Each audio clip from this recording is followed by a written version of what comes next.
Queremos, nesta noite, cumprimentar a todos com a gloriosa paz do Senhor. Eu gostaria de meditar num texto da Palavra de Deus que se encontra no Evangelho que escreveu São Mateus, no capítulo 23, a partir do verso 3, que nos diz assim a Palavra de Deus.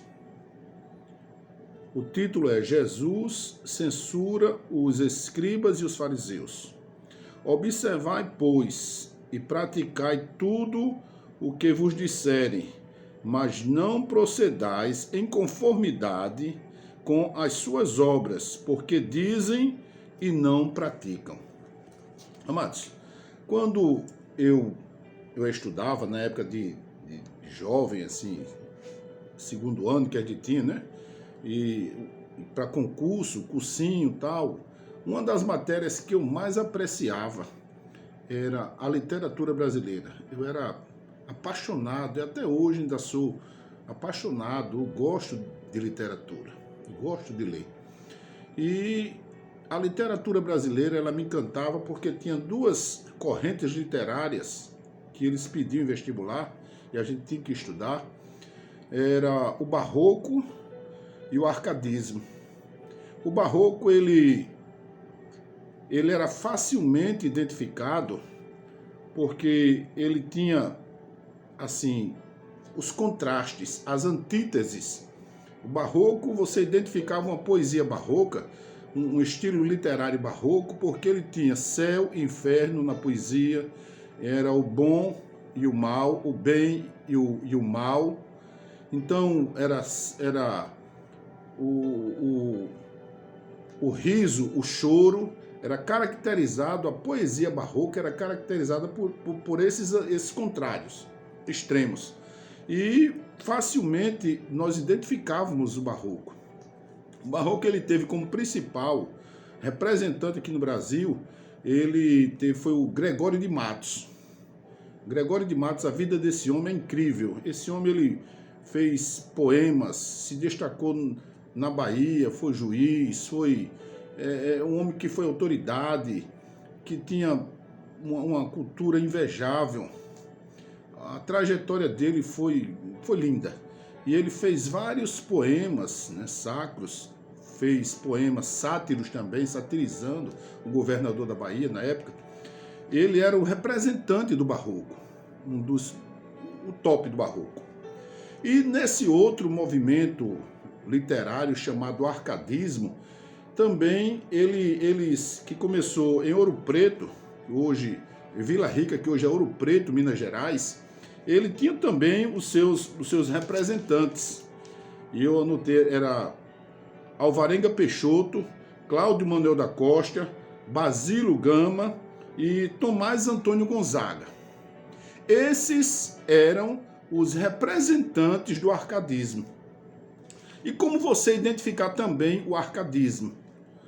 O arcadismo, ele se caracterizava pelaquela corrente que eles pregavam e eles idealizavam, na verdade, a vida no campo. O homem, a vida ideal para o homem era a vida no campo. A vida rural, o ar puro, as águas, os rios, as matas, as florestas, os cantos dos passarinhos, o canto da sabiá. Então, quando você pegava um poema desse que via matas, cachoeiras, minha terra canta aquela aqui como lá, como canto do sabiá, aquela coisa toda, né, idealizando a natureza, falando das águas, do solo, né? Aí você identificava que eram arcadistas esses poemas, era de arcadistas. Disso aqui, Alvarenga Peixoto, Basílio da Gama, Cláudio Manuel da Costa, Tomás Antônio Gonzaga. Então esses caras aqui, eles idealizavam, eram os representantes do arcadismo. Eles idealizavam a vida no campo, hoje é o agro, né? Então eles eram idealistas desse. Você pegava o poema e você identificava pelas características. E hoje, trazendo para esse texto, a igreja ela tá cheia de crente arcadista. Como, irmão Mário? Vou lhe explicar. Tem aqueles crentes fariseus, né?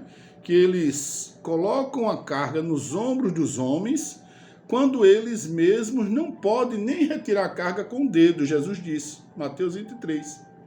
O arcadista era aquele cara que queria a vida rural, ele mandava todo mundo para o campo. Ele dizia que o campo era bom, a vida no campo era boa, a vida rural era boa, né? Que você devia viver no campo. Quando eles mesmos viviam na cidade, moravam na cidade, nunca tinham ido ao campo, nunca tinham comido uma comida numa panela de barro, viviam nas orlas dos bares, nos bares, nas orlas ali, o Rio, até em São Paulo, né? Minas. Eles viviam por ali nos barzinhos, nas farras, nas festas, madrugando, muitos morrendo de tuberculose e passando aquela ideia, né, da vida no campo, mas a vida no campo boa para os outros, para eles não. Para eles imperavam a vida na cidade, a farra, o lazer, a bebida, a vida desregrada. Então, hoje nós temos esses crentes, eu digo assim, os crentes arcadistas.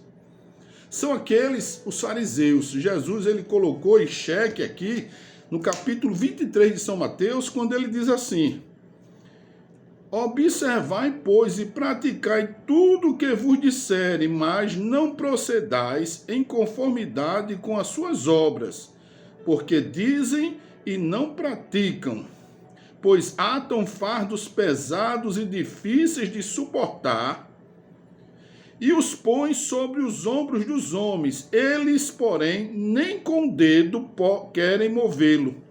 Jesus estava criticando os escribas e os fariseus. Eu digo assim, que era uma classe de crente que pregavam tudo, a santidade, as regras e tanta coisa, né?